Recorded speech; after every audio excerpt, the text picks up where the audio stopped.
In terms of American culture, it seems as though today we've developed uneven fascinations with certain decades and our opinions on their defining characteristics. The revolutionary liberation of the 20s, a country at war in the 40s, societal divisions of the 60s. But no decade gets as much attention, visually, aesthetically, and ideologically, as the 1950s.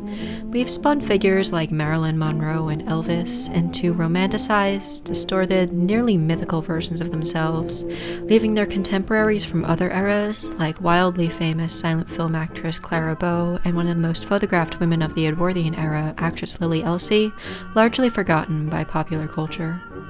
Perhaps it's the increasing commercialism and economic prosperity after the war, combined with the social conformity and the start of the subsequent liberation of the American youth through the driving basslines of rock and roll, that brought about the modern obsession with the 50s. It's not for me to say, but I believe, when it comes to fashion, the 1950s was truly timeless, with its clean, classic hourglass silhouette, one that deserves the attention it receives.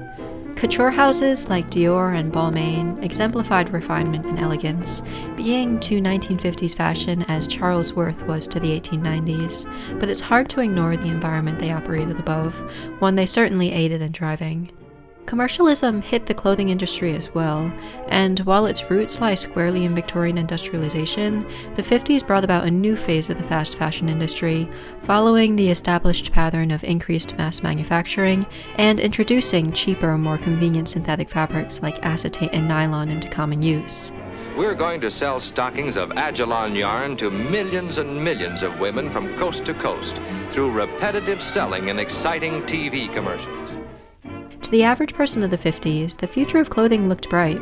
Polyester meant cheaper garments, more pieces to own. It meant easier care and laundering. The average person would not have thought the trend of events would lead to where we are today. Perhaps our modern qualms with the fast fashion industry, already extensively expressed by others, are over a system a century and a half in the making and neither a Victorian nor modern product. And so, when I heard about the Scholastic Arts and Writing competition, I knew I wanted to make a piece that expressed those ideas, the past's optimistic and naive view for the future of fashion, and hopefully hint at the industry's long-standing, deep-rooted flaws. Ideally, I wanted to make a bright, rich gold evening gown that mimicked works by couture fashion houses, perhaps a reflection of a greater level of quality than we have today, creating an air of falseness knowing the foundation it had built. Before I discuss my design, I'd first like to go through some fabric samples that I ordered. For the skirt, I settled on silk chiffon because the only polyester option I could find didn't have enough yardage in stock, so I bit the bullet and got silk. I had a bunch of options from Mood fabrics to choose from. Their gold color was very pretty and shined like how I wanted it to. The off-white color had pink undertones to it and was absolutely beautiful. The croissant color was a brownish pink shade but a bit too dull for my purposes. And the latte color looked a lot like the gold but didn't shine. For the bodice and underskirt, I chose a polyester satin for its price and luster. I liked the gold swatch a lot, but it had a slight green tint that made it so it didn't match with my chiffon swatches. The other swatch was a beautiful champagne color that matched with the cream chiffon really well, so although it didn't really read as gold, that was the combination I ended up going with. While I cut out what will eventually be the boned underlayer of the bodice, I'd like to walk you through the planning stages of this project. To start, I did some preliminary research and gathered a couple reference photos with shapes that I liked, and I used those to create a sketch of what I wanted to make. I chose to go with a standard strapless bodice with a sweetheart neckline, darts shaping the front, and what I later turned into princess seams along the back. I wasn't keen on making layers and layers of petticoats for this project because that would be expensive, time-consuming, and complicated, so I kept the skirt pretty slim and hoped to achieve it in 2 layers for a more late 40s inspired look. I also planned to drape sleeves that covered the shoulders, crossed at the back, and ended in rolled cuffs. I wanted the bodice to be very structured, but I wasn't exactly sure how to do that, so I turned to the online collections of the Met and the V&A.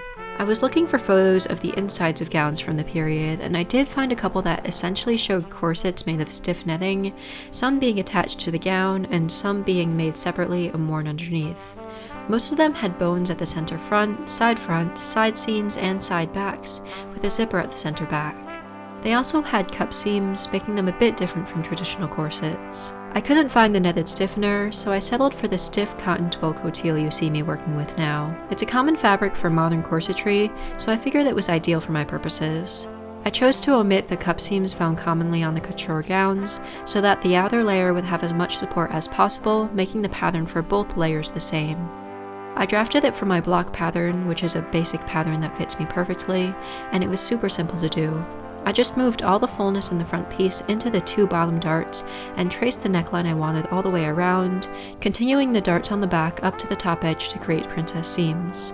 Of course, by this point I'd already mocked up the pattern and decided on boning channels at all the standard points except for the center front, which I omitted because I didn't want it to interfere with the point of the sweetheart neckline. I cut my bones and gently shaped them with my iron, numbering each bone with its corresponding channel so that I wouldn't lose track of the amount of shaping each channel required. As you've probably already observed, I drafted my bodice pattern net, and so I precisely added on a 1/2 inch seam allowance while cutting my pieces, then traced a sewing line in pencil for myself. I also marked the darts on the front using a disappearing ink pen. I'm proud to say that I've finally found a fast, efficient way of transferring markings through multiple layers of fabric. I basically just let the marker bleed through at important points like the apex of the dart, then connect the dots with a ruler.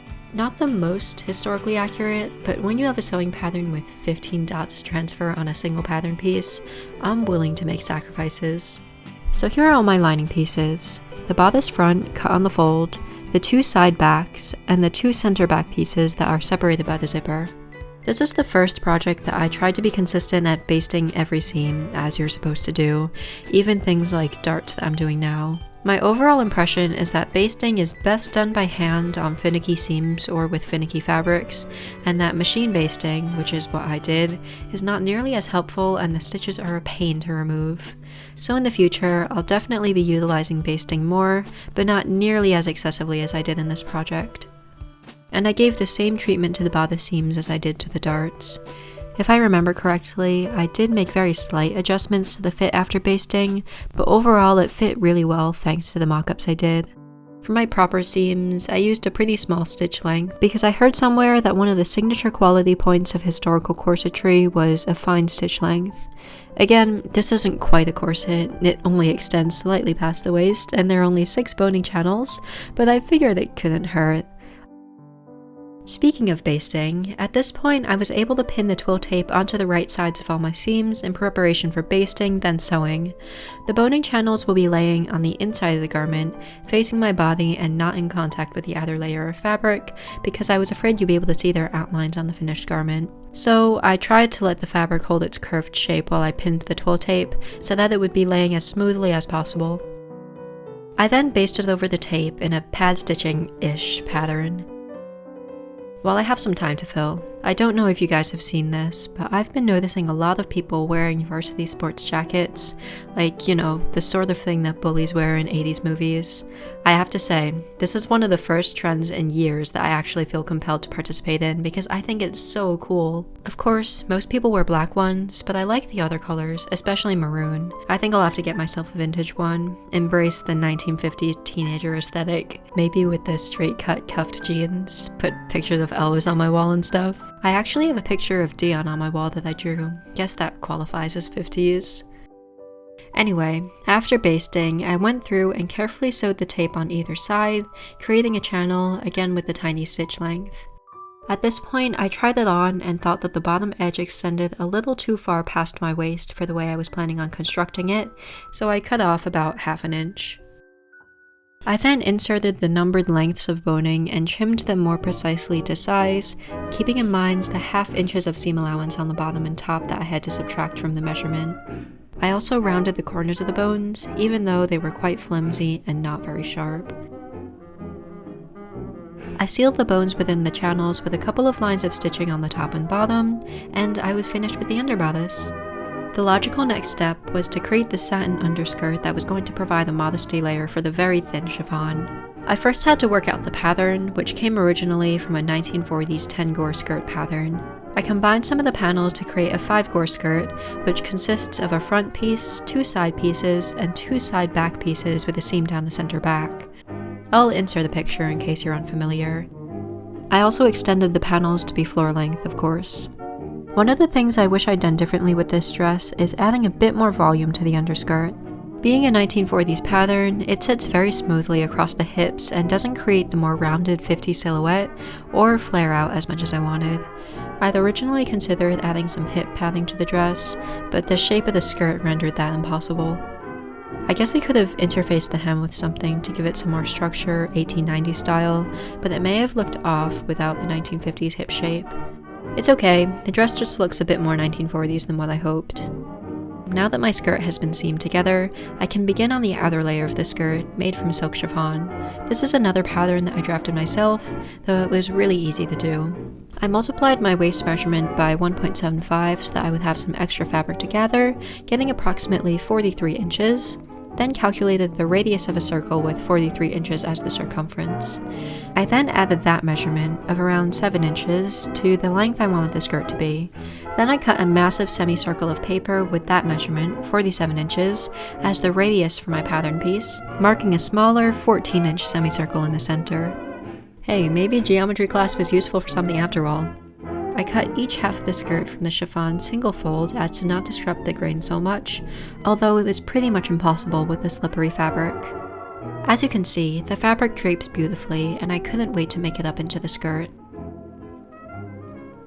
I wish I'd pinned the two side seams while hanging the pieces vertically because the finished seams ended up being pretty puckered. Even hanging them beforehand to let gravity take out any stretch would have been really helpful. I couldn't even try to press it out because this silk really wouldn't hold any sort of shape from the iron, which was disappointing. Next, I gathered it at the waist by hand using a large running stitch. I used a thicker thread, not my usual all-purpose sewing thread, because although the polyester sewing thread isn't very likely to break, I wanted to make sure I could hold the weight of the skirt before I secured it to something else. And of course, as is proper, I made 2 lines of gathering threads. This is one of the few pieces of sewing advice that I follow pretty consistently because it really does make the gathers sit nicer and it makes them easier to stroke later. Speaking of stroking gathers, I pinned the chiffon layer to the underskirt, trying to space them as evenly as possible. I don't know if you guys have seen it, but last night I listened to Elton John's recent interview with Joni Mitchell, and I highly recommend it if you like her music. I'm not a massive fan, but for a couple weeks over the summer I listened to her album Blue non-stop, and it was super interesting to see the music that influenced her unique songwriting style. I love how the interview played all the songs in their entirety, unlike a lot of radio interviews. I don't know if that's typical of Elton John's Rocket Hour, but it was very much appreciated. Anyway, after stitching it over twice, I pulled out the gathering threads and cut a back seam to insert the zipper. At this point, I started on the outer layer of the bodice, which I was definitely the most nervous for out of all the components. First, I had to update the pattern for the newest adjustments that I'd made, mostly being from the side seams and center back seam, by pinning the old pattern pieces to the underbodice and recording any alterations I needed to make. I also added pointed waist details on the front and back, which I did by taping extra paper along the bottom of all my pieces and drawing by eye the new shape I wanted. I also widened the area below the waistline a little bit to accommodate for the volume of the skirt, though it really wasn't necessary. Then I could pin and cut the pieces from my satin polyester just as I had done with the underlayer, adding a 1/2 inch of seam allowance all around and tracing the sewing lines. I really don't know what to say about this because I've already done it, but I love these camera angles and can't bear the part with them, so we'll just talk about something else. I've been watching quite a few classic movies over the past 6 months or so. They're great because they tend to be free to watch, fun and inconsequential, and they also have pretty clothes. My Man Godfrey and How to Marry a Millionaire are probably my favorite just for fun ones. Carol Lombard and Lauren Bacall were both so good. The Best Years of Our Lives and How Green Was My Valley both had me crying the whole time through though, so they're not all silly and meaningless. While I finish constructing the bodice, basting and sewing darts and seams, I think I'll leave you guys to listen to this wonderful song composed by my friend Carter, who you should definitely subscribe to. I also drew his profile picture if you like it.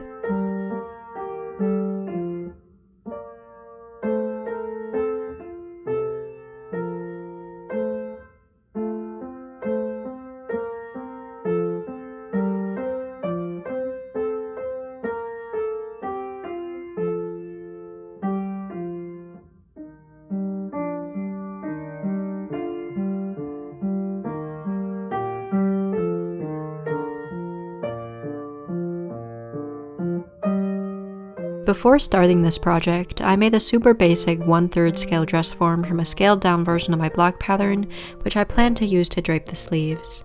I attempted using it here, but all I really concluded was that I needed a rectangle that was best draped on my own body, so I cut one of an approximate size and hemmed it by hand using a rolled hem.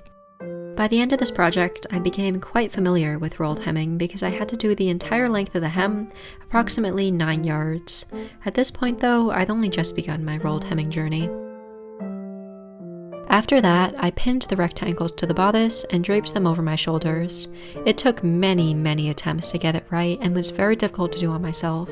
At this point, I'm trying my best to baste my final attempt into place so that I could sew it more precisely off my body.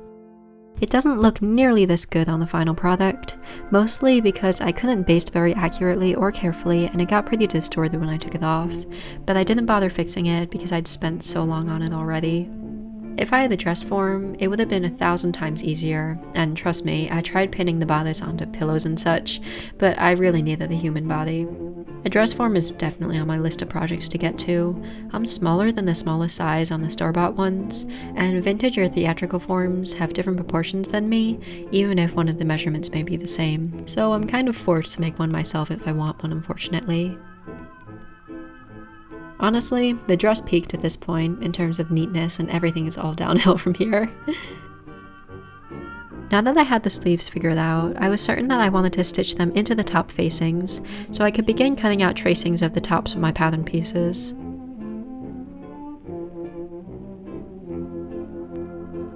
I also cut out the facings for the bottom of the bodice while I was there.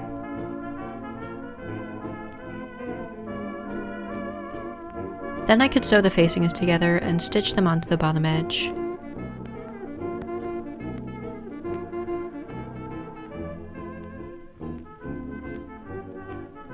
Here I'm clipping the seam allowance in preparation for turning in the facings, which will finish the bottom edge nicely in preparation to be stitched to the skirt. First though, I had to finish up the bodice to be attached to the skirt. I trimmed off the excess material on the sleeves, then turned in the raw edge and stitched it to the inside of the cuff.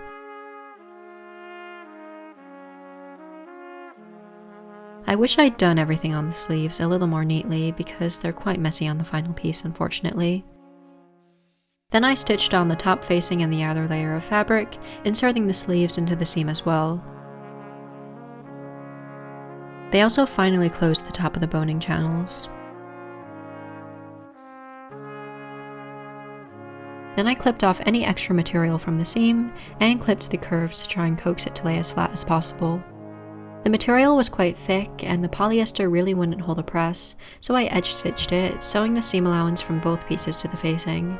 I wasn't able to wedge the sewing machine foot into the tops of the arches on the neckline because of the bone, and you can definitely see how the edge isn't very smooth on the finished dress. Now that the bodice was completely finished, I could stitch it to the skirt, starting with a structural seam between the underbodice and both skirt layers. I'll lay the satin layer of the bodice over this seam and hand sew it on, concealing the couture lining. But for this initial seam, I sewed it right side to wrong side in order to try to reduce as much bulk as possible. Besides, it'll be hidden anyway by the outer layer. Then, as I said, I was able to pin the outer layer to the skirt, working with the dress on my body in an attempt to reduce wrinkles. And I swear, in these clips the dress isn't wrinkled at all, but even after resewing this seam several times to increase the tension, the final product is still very wrinkled. I honestly have no idea what that's about. My best guess is that the fabric got stretched while handling, and the outer bodice is now slightly too large for the lining. Anyway, I used a ladder stitch to secure them together to make it as invisible as possible, and as long as you only look at the seam, I think it looks very nice. One of the last things to do is baste the zipper. I chose a metal one for historical accuracy, and I used this as an opportunity to fix any remaining fit issues, taking in a tiny bit at the top of the back. I had to resew it several times to make both sides even, so that's why it's a little wrinkled on the final product. I kind of wish I'd had the foresight to add the extra fabric to do a lapped zipper, because my white thread very clearly doesn't match the champagne fabric. And of course, after basting, I restitched it with a smaller stitch length. The rest was kind of just finishing stuff, but it all took a very long time. I used the historically accurate and very pretty cat stitch to tack down the top facing of the lining. I love this stitch so much because it's pretty, but it consumes so much thread and it's very easily pulled, so I can't use it as much as I'd like to, but now's a good opportunity. I made the 1940s box coat a couple months ago and used cat stitch, as my pattern instructed, to connect the two back lining pieces. It was not a good idea. The seam was so long and it got pulled nearly immediately.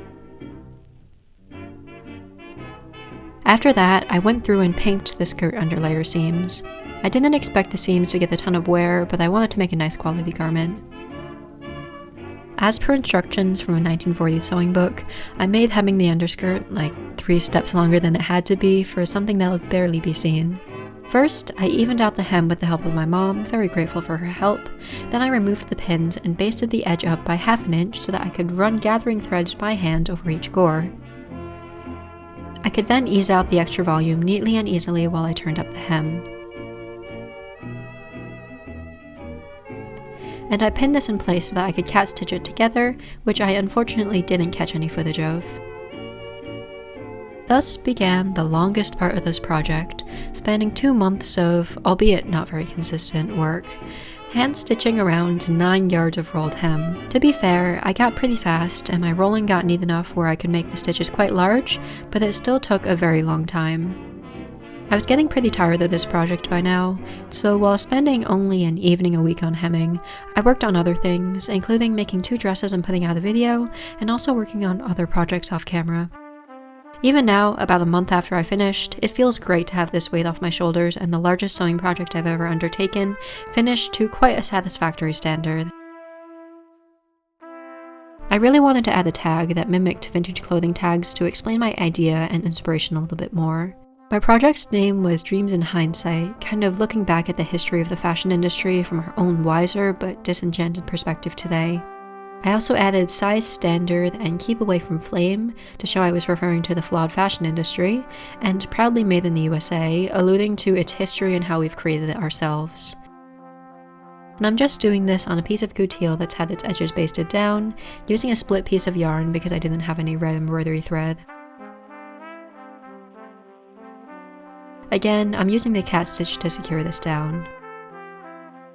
With that, let's take a look at the finished dress.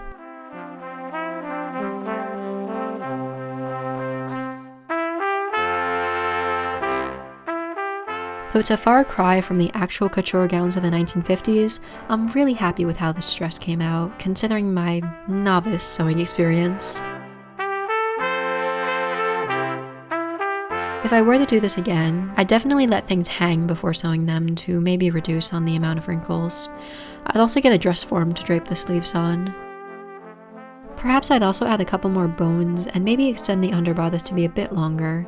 I really like, though, how the skirt moves. I think the silk chiffon is the absolute perfect fabric.